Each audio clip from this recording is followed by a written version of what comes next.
नाजरीन, सबा कमर को देखकर लगता नहीं था कि वो इतनी ज़हीन समझदार खातून है। पिछले दिनों पाकिस्तानियों ने सबा से मोहब्बत की अखीर कर दी। एक आम सी एक्ट्रेस पाकिस्तान के ट्विटर पर टॉप ट्रेंड कर रही थी, वो भी इज्जत और एहतराम के जज्बात के साथ। अगरचे मरियम के पेड अकाउंट्स भी अपनी औकात दिखा रहे थे, मगर सबा ने जो कह दिया वो कह दिया। उन्होंने जियो के शो में सच बोला, वही सच उन्हें महान बना गया। सबा कमर ने कहा कि पाकिस्तान में इस वक्त बहुत ज्यादा गुंडा राज है। अगर हम अपने हक के लिए भी आवाज उठाना चाहते हैं तो हमें आवाज नहीं उठाने दी जाती। इजहारे इख्तिलाफ हर इंसान का बुनियादी हक होता है, लेकिन अब तो ऐसे ही है कि बस गुंडा राज है। सबा कमर का कहना था, पूरी दुनिया में अगर आप किसी चीज से मुत्तफिक नहीं है तो आपको एहतजाज का हक दिया जाता है, लेकिन पाकिस्तान में लगता है गुंडा राज है। और क्या गलत कहा सबा ने। एक एक्टर होने का ये मतलब हरगिज नहीं हो सकता कि वो सियासी समझबूझ नहीं रखता। फिर सबा तो बहुत अरसे तक जियो का एक सियासी प्रोग्राम संभाले हुए थी, जिसमें वो कभी श्री रहमान का किरदार अदा करती और कभी कोई दूसरा लेडी सियासी किरदार अदा करती, और उनके शो की रेटिंग्स भी टॉप पर थी। मगर अब जो सबा ने छतरोल की है वो लेडी वाकई छा गई है। ऐसी मजेदार छतरोल के अगला बंदा मरते दम तक न भूले। ये एक डमी मेजबान के साथ सबा की बातचीत है। उनके सामने मेहमान सुहेल वड़ाइच है, जो एक दिन जियो के साथ शो करते हैं। सब जानते हैं पढ़ले दर्जे का मुनाफिक सहाफी है, सहाफत के नाम पर दब्बा है, और उनका कलम नवाज शरीफ की शान में खुद ब खुद चलता है। मरियम नानी को शरीफ साबित करने के लिए एड़ी चोटी का जोर लगाता है। आखिर शाम को नवाज शरीफ के बच्चे घर से बाहर नहीं निकलते। इस मुल्क में हर वो शख्स नवाज शरीफ की शान में कसीदे लिखता है जो खुशामद करना जानता है, और सुहेल वड़ाइच एक खुशामदी इंसान है और नवाज शरीफ एक खुशामद पसंद इंसान है। सुहेल वड़ाइच इसीलिए अभी तक पुराने जमाने की सहाफतकारें हैं। बादशाह की तारीफ करो और इनाम बटोरो, जो जिस वक्त इक्तिदार में हो उसके तलवे चाटो, उसे एक बारी असामी समझो। सहाफत में सच क्या होता है, ईमानदारी किस बला का नाम है, पेशावराना प्राइस क्या है, इसे कुछ पता नहीं। बल्कि टीवी पर खुशामदियों का पूरा एक ग्रुप काबिज है, जिनके घर का दाल दलिया बल्कि कुकड़ और बैंक बैलेंस उनके अकाउंट के सर पर चल रहा है। उन्होंने खान के खिलाफ प्रोपेगेंडा मुहिम चलाई हुई है। अपने से मुखालिफ जितने भी नजरिए वाले सहाफी थे उन्हें टीवी चैनल से निकलवा दिया है, और खुद टीवी चैनल्स पर बैठकर झूठ की आबियारी में मसरूफ रहते हैं। आज एक अदाकारा ने फसायत के इस दौर में इसकी सही छतरोल की है, और ये इसी छतरोल का हकदार भी है, क्योंकि ये मुआशरा कब तक इन जैसे मुनाफिकीन की मुनाफिकत का बोझ अपने कांधों पर उठाएगा। आखिर किसी ने तो इनको आईना दिखाना है, और सबा ने ये आईना बहुत खूब दिखाया है। वीडियो क्लिप मुलाहजा फरमाएं।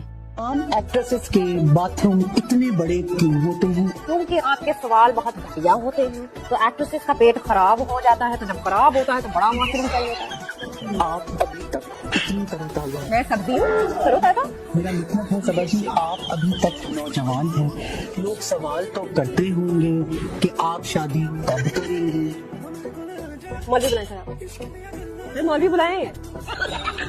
सबा जी, आप बहुत मजाक करती हैं। सबा कमर ने इस लिफाफा खोर के बारे में एक बात बिल्कुल सही कही है। इसके सवाल बेइंतहा घटिया होते हैं। सबा ने इसके घटिया सवालात का पोल खोला है, इसे बेनकाब किया है, बताया है कि ये किस कदर चीप और घटिया सवालात करता है। हो सकता है इसने माजी में सबा से इस तरह के सवालात किए हों। उसका गुस्सा सबा ने इस शो में निकाला है, और झूठा वड़ाइच सामने बिठाकर असली वड़ाइच को आईना दिखाया है। ये वो सुहेल वड़ाइच है जिसकी साफत गटर के अंदर गिर चुकी है। इसके घटिया तरीन सवालात से अकेली सबा कमरी नहीं, पूरा मुल्क तंग है और शदीद परेशानी का शिकार है। एक बार इन्होंने बारासिंगे का इंटरव्यू लेते हुए पूछा। सुहेल वड़ाइच बारासिंगे से मुखातिब होते हुए कहा, लंबा कद, गजाली आंखें, ऊंचे सींग, जवानी में इश्क तो खूब किया होगा। बारासिंगा जवाब देते हुए, वड़ाइच साहब, ट्रैक सूट के नीचे बाटा का लेदर जूता, क्या ये खुला तजाद नहीं? इनके घटिया सवालात का सिलसिला कहीं रुकने का नाम ही नहीं ले रहा। अभी भी इसने एक सवाल पूछा है और पूरे पाकिस्तान की लान तन समेट रहा है। सुहेल वड़ाइच ने पूछा है कि सऊदी अरब ने नवाज शरीफ को जद्दा जाने के बदले पाकिस्तान को मुफ्त तेल और मराद दी थी। अब अमेरिका पाकिस्तान को इमरान खान की रिहाई के बदले क्या देगा? ये इस तरह की अखीर बेगैरत दलाल हैं। इनके लिए ही कहा गया है कि ये डॉलरों की खातिर अपनी माँ भी बेच देते हैं। हर बात में, हर मामले में इनका यही सवाल होता है कि आखिर हमें मिलेगा क्या? अब सोचने की बात है कि अगर सुहेल वड़ाइच को बेच दिया जाए तो किसी मुल्क से क्या मिलेगा? मेरा ख्याल है इसे कोई लेने को तैयार नहीं होगा, उल्टा पाकिस्तान से ताल्लुकात खराब कर लेगा। बल्कि इसे तो किसी ने मुफ्त भी नहीं लेना। अगर किसी ने मुफ्त ले भी लिया तो सारी जिंदगी हमें बददुआएं ही देगा। जब किसी का कलम मजलूम अवाम के हक में और जालिमों के खिलाफ चलता है तो लोग बेसाख्ता ये दुआ देते हैं कि अल्लाह करे जोरे कलम और ज्यादा। मगर सुहेल वड़ाइच की बदकिस्मती देखें कि उनसे कलम की ताकत और तासीरी छीनती जा रही है। उनका कोई पुराने से पुराना कारी भी कह सकता है कि उसने उनके कलम से ज्यादा बदतर कभी किसी का कलम नहीं पढ़ा होगा। वो अपने कॉलम्स में इंतहाई पस्त दर्जे का तंज करते हैं जो उन्हें जेब नहीं देता, मगर वो ये सब अपने दरबारी स्टाइल में करते हैं ताकि बादशाह सलामत उनसे खुश हो जाएं। सुहेल वड़ाइच समेत एक बड़ी तादाद में सीनियर सहाफी आज क्यों अवाम में जलील हो रहे हैं, इसकी वजह उनकी इल्मी काबिलियत लोगों के सामने आ चुकी है। उनकी बुज़दिली, कंप्रोमाइज होना, इस उम्र में कहते हैं हिम्मत नहीं सच बोलने की और माल का अलग नुकसान करवाएं। हर कोई औरिया मकबूल जान, इमरान रियाज, अरशद शहीद, शाकिर रवान, मतीउल्लाह जान और बहुत से दीगर वॉरियर्स नहीं बन सकता। क्राइसिस में ही सबका इम्तिहान होता है और ये इसमें बुरी तरह फेल हो चुके हैं। इसलिए मिलियंस फॉलोअर्स होने के बावजूद लोग इनकी शक्लें तक नहीं देखना चाहते। वैसे बड़े बड़े बेशरम, लिफाफे, घटिया और चापलूस सहाफत करते देखे हैं, लेकिन सुहेल वड़ाइच तो आजकल सलीम बुखारी, सलीम साफी, जावेद चौधरी, मलिक नसरुल्लाह और तलत हुसैन को भी क्रॉस कर गया है। शैतान दुनिया का पहला सहाफी है जो हजरत आदम अलैहिस्सलाम के पास झूठी खबर लेकर गया और जन्नत से निकलवा दिया। सुहेल वड़ाइच उस शैतान की दूसरी औलाद है। वड़ाइच साहब जो अपने घर में देखते हैं वही कालम में लिख देते हैं, इसलिए उनके कालम इंतहाई घटिया मवाद से भरे होते हैं। सुहेल वड़ाइच जैसे हेडक्वार्टरी कसीदा निगार दरअसल उस 10 दफा तलाक याफ्ता औरत जैसे हैं जो हर नए शोहर के बारे में यही कहती है कि मेरे मौजूदा वो वक्त पे घर आते हैं, जुआ नहीं खेलते, शराब नहीं पीते, इधर उधर नहीं जाते, साल बाद वो बदल जाते हैं मगर कसीदा नहीं बदलता। सुहेल वड़ाइच का टास्क है कि नवाज शरीफ को भगवान साबित करना है। सुहेल वड़ाइच कहते हैं मुल्क को मुश्किलात से निकालने की सलाहियत सिर्फ नवाज शरीफ में है। सुहेल वड़ाइच नवाज शरीफ क्राइम फैमिली और जरदारी माफिया का पुराना वफादार है, इनके लिए काम करता है। उसे 2 टास्क देकर खुला छोड़ दिया गया है। पहला टास्क ये है कि नवाज शरीफ को माशी और सियासी इस्तेहकाम का इस्तियारा बनाकर पेश करे। दूसरा टास्क ये है कि अवाम को ये बावर करवाए कि अगली हुकूमत हर सूरत नवाज शरीफ और जरदारी की बनेगी ताकि तहरीक इंसाफ का वोटर मायूस होकर घर बैठ जाए और उसके बाकी ईमानदार लीडर्स नाउमीद होकर नून लीग या पीपल्स पार्टी में शामिल हो जाएं। नून लीग डिस इन्फॉर्मेशन की मास्टर है और इसने अपना सबसे बड़ा हैवान यानी हाथी सबसे पहले मैदान में छोड़ा है। इसके बाद दूसरे हैवानात छोड़े जाएंगे जिनमें कुछ मकार लोमड़ियां भी हैं। सुहेल वड़ाइच एक बारीक वारदातिया है। हरामखोरी में इस लानती का अपना एक अलहदा मकाम है। सुहेल वड़ाइच क्या कोई बड़ी रेंज का मिसाइल है जिसका बनाया बयानिया अब अवाम तस्लीम करेगी? सारे चैनल ने मिलकर जोर लगा लिया, मरियम ने सारा जोर लगा लिया, जन्नत के टिकट देकर देख लिए, एस्टेब्लिशमेंट ने अपना जोर लगा लिया, सब ने हाथ पैर मार लिए। सुहेल वड़ाइच किस खेत की मूली है? इन बांड के सहाफियों को अब कोई सुनता नहीं। लोग सोशल मीडिया देखते हैं और अपने मुशाहदात से आपस में तजिजिया करते हैं और इंतहाई मुस्बत तजिजिये सुनने को मिलते हैं। सोच बदल चुकी है। पुरानी कहानी और अदाकारों को AI वाले नस्ल से मुकाबला करवा कर अपना और मुल्क का नुकसान किया जा रहा है। ये किराए के टट्टू हैं, जो पैसे दे वो कुछ भी लिखवा ले। इनको क्या पता कौम क्या है, नजरिया क्या है। इसको सिर्फ अपनी और अपने माफिया के मफादात और उनकी मुश्किलात का पता है। मुल्क में जो मुश्किलात हैं वो अब अवाम को खूब पता लग गया है। अवाम सिर्फ खान के हुक्म के इंतजार में है। जब तवाई बूढ़ी हो जाती है तब वो अपना खर्चा निकालने के लिए दूसरों की दलाली करने लग पड़ती है। सुहेल वड़ाइच इस वक्त बूढ़ी तवाइफ है। सुहेल वड़ाइच एस्टेब्लिशमेंट का वो पालतू कुत्ता है जो रात को दरवाजे की तरफ देखकर भौंकने की एक्टिंग सिर्फ इसलिए करता है कि कहीं बुढ़ापे की वजह से उसे मालिकान घर से निकाल ही ना दें। सुहेल वड़ाइच ने जवानी में अपने किसी दोस्त से कहा कि एक मोहतरमा उनमें दिलचस्पी ले रही है, वो क्या करें? तो दोस्त ने जवाब दिया कि वो मोहतरमा तुम्हें प्यारा प्यारा कहकर गुमराह करने की कोशिश करेगी, लेकिन तुमने शीशा देखते रहना है। पहले सुहेल वड़ाइच ने नून लीग को तहरीक इंसाफ को माफी देने और सुलह के लिए कालम लिखा और आज उसने शरीफ खानदान के घरेलू मसाइल पर पूरा कालम लिख कर साबित कर दिया है कि नून लीग के लिए इस दफा भी मामलात इतने आसान नहीं होंगे जितने नजर आ रहे हैं। कोई खुफिया हाथ अभी भी नवाज शरीफ के गर्दन के पास मौजूद है, लेकिन सुहेल वड़ाइच को थोड़ी शर्म करनी चाहिए क्योंकि उसका शुमार अभी भी कुछ मुदब्बर सहाफियों में होता है। सुहेल वड़ाइच साहब का हर कालम कम से कम लफ्जों में भी घटिया है। 23 सितंबर 2018 को मुसूफ ने बुशरा बीबी से एक वाकया मंसूब किया और 6 दिन बाद 29 सितंबर को उस पर माफी मांगी थी। Thanks for watching. Allah Hafiz.